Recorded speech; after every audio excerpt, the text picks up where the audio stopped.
Hey everyone, this is Bill from Wayward Place, and sorry the lighting's not real great. Got a shadow on me here. There we go. How's that? That's a little bit better. What have I been doing today to forward my dreams and get to the place where I know God wants me to be? Well, I had picked up about a week ago. I had picked up sorry, I'm reaching for it here, part of it here, a hedge apple. For those of you who don't know what that is, it is the fruit of Osage orange, and this is what it looks like. Of course, this is only a little less than a quarter of it. They're about so big around, about like that. All right, and they look like this on the outside, and on the inside they look like this. And you see all the seeds there.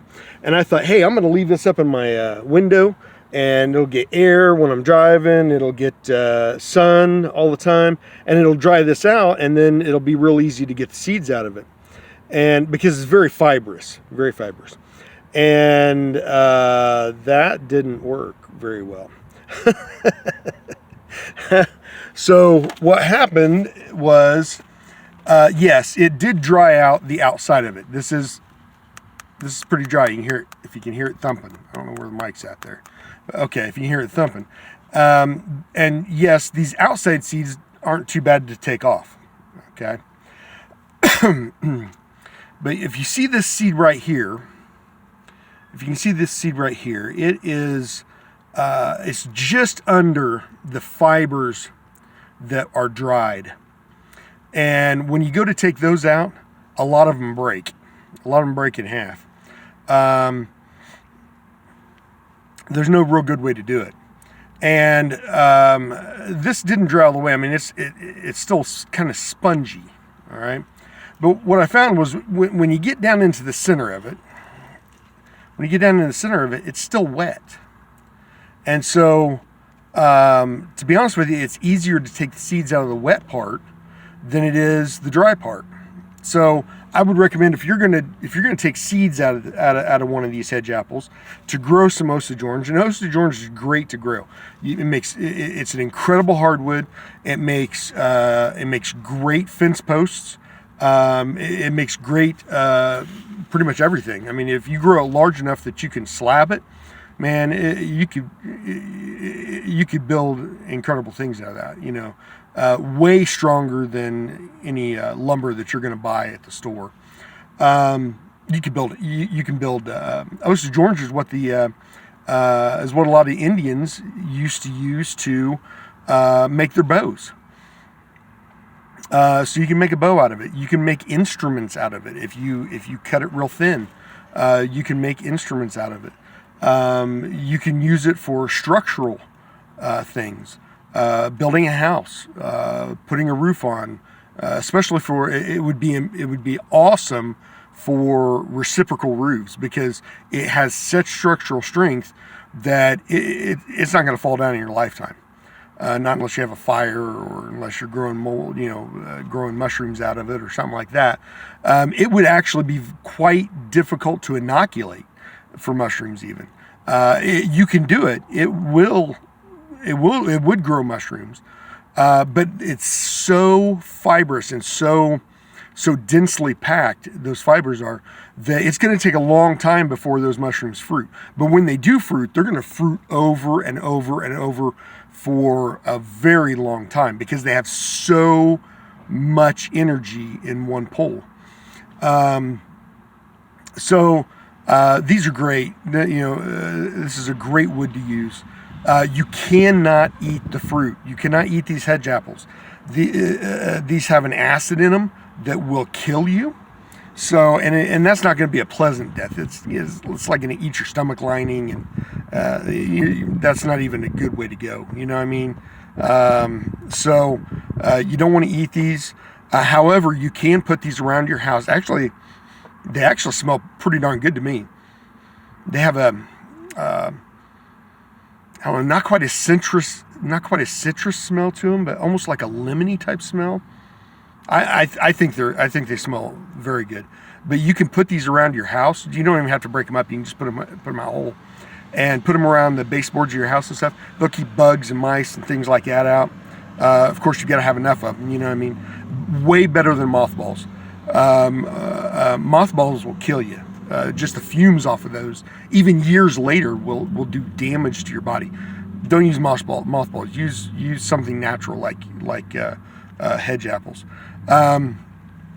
So I actually took the seeds out of only half of one hedge apple, and this is a decent sized. Here's my finger. This is a decent sized pill bottle, extra pill bottle, and I filled it a third full of just the seeds from one half of one hedge apple, and a lot of them broke that I threw out. You know what I mean? So you can get good seeds out of this, and you can grow these. And right now these are still kind of wet because a lot of them came from the inside. Most of them came from the inside. So I'm leaving this open on my dash to let these dry out, and I'll be shaking it several times while I'm at it. Other things I did today: took Celeste to the dog park. There weren't any other dogs there because it was daggone freezing this morning. However, you know, she ran around, sniffed around. I threw some balls for her, and so you know, she had a good time. Something else I did was I went and I got two of these. I'll show you here.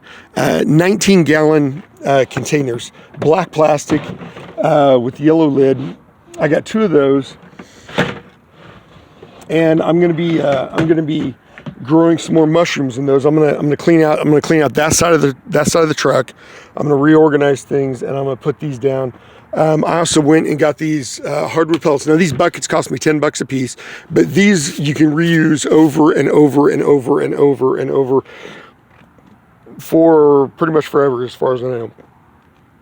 I will have to cut some holes or drill some holes. Drilling would be ideal, but I don't have a drill with me, so I'll probably just use a utility knife and cut some holes in there. They need to be about half inch to 3/4 inch holes that I put in there, roughly. I also went and got these hardwood pellets. These hardwood pellets cost me $5.40 a bag. I think it was less than $6 a bag. I got 2 bags of them. However, I have found that it's going to take 2 bags to fill one of these totes, and it might not completely fill it full. So I will have to go back and get some more of these bags. I got these totes from Walmart, cheapest place I can find to get totes. So the hardwood pellets, though, came from Tractor Supply, which is the cheapest place I can find to get those too. Walmart has pellets, 40-pound bag, just like these hardwood pellets. Same thing, just different bagging, pretty much. And they're charging $10 a bag. I go, a mile down the road and to Tractor Supply, and I can get them for half that price. So I've also been doing some more research. I've been re-listening to Thad Carter's a video I took of him when I was in his class, and because I was trying to figure out exactly how I needed to process these hardwood pellets. You got to sterilize, or not sterilize per se, but pasteurize at least your growing medium if possible. Now I've started things. I've started that tiger. Sorry, I can't remember the name. Tiger something mushroom on some unpasteurized material. Just to see if it'll work. And I just use tiny little bits. I mean, it'll take 3 months for those to grow, probably. However, I want to inoculate one of these with oyster, and I want to inoculate one of these totes with the tiger sawgill. That's what it is, tiger sawgill mushroom. Because I want to. I don't want to lose this tiger sawgill spawn. I want to make it go on and on. I can't remember the word I want. But I want to keep it and keep it going and make more of it, because this happens to be a special form of tiger sawgill that has some special properties that Thrad has, and I don't know that I don't think he even sells this. I stole it from him, and then I told him that I stole it from him, and he was like, I told him what I was going to do with it. He's like, cool, do it. Send me information on it. How it works and how you're doing it and all that stuff. But in order to do that, I have to have a lot of it. I'm going to have a mountain of it. So, because I'm going to use it in the building of our house. And so I've got to have a lot of it for that. Now, we may not be building a house for a year or more, but I don't have very much of this spawn. And so it's going to take a long time for me to build up this spawn, build up the mycelium. The cool thing is while I'm building up the mycelium spawn, I get to eat the mushrooms. And I've heard that the stems are not as delicate. They're for tiger sawgill. The stems are somewhat tough to eat, but you know what? I can still eat it, and I can still use the stems to to procreate more of these mushrooms. Just wrap them in cardboard, and then put them down in sawdust or whatever you got. Something very carbonous. So I can use the stems to further, to make more bins if I need them, or if I don't even know that I could have them in here. But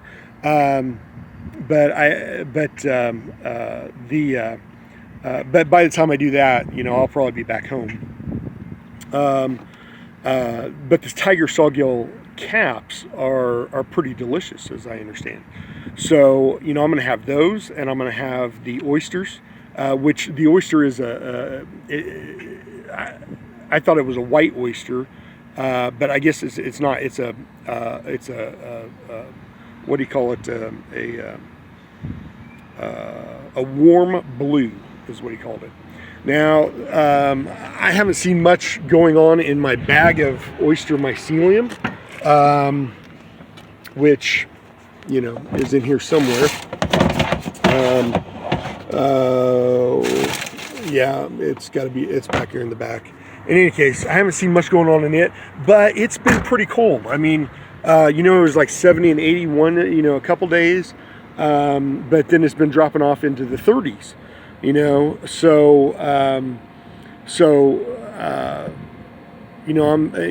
not getting much mycelium growth because of the temperatures. Because frankly, I don't leave the truck running at night and heat it. You know what I mean? I crawl under some moving blankets, and what I've done is I've taken a moving blanket and put it down, or I've taken a couple moving blankets, put them down as a pad. I need to get some more eventually because it's not the greatest pad, but.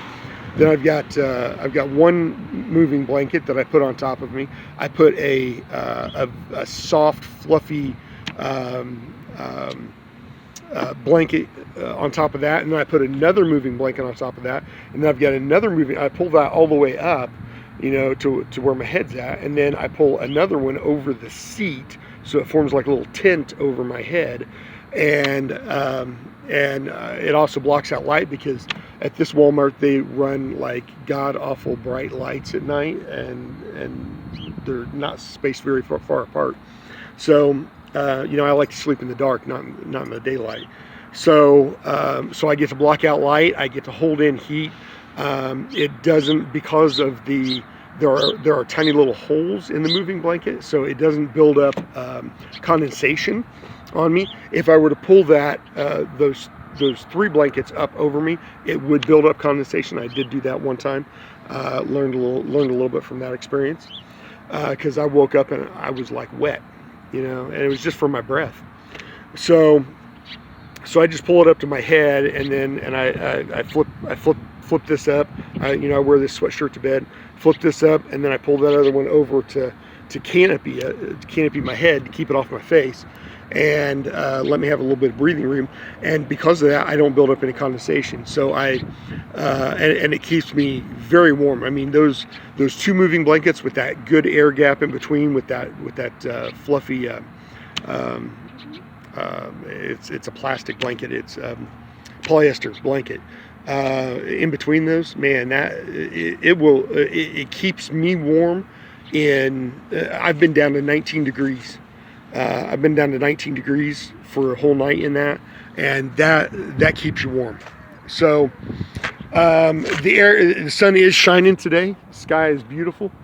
Almost looks like brush strokes up there, if you can see it. You know what I mean? It's nobody does art like God, in my opinion. So the sun is shining bright, which is awesome. But the wind which is not very strong, but the air temperature is actually cold. So when you walk into the shade, you like freeze your butt off.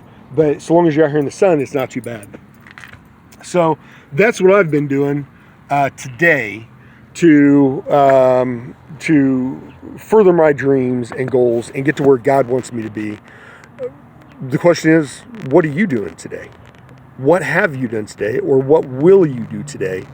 Even one thing. I don't care if it's just one thing. What one thing can you do today to get to where you need to be? Love you guys. Peace out. Live well, live free.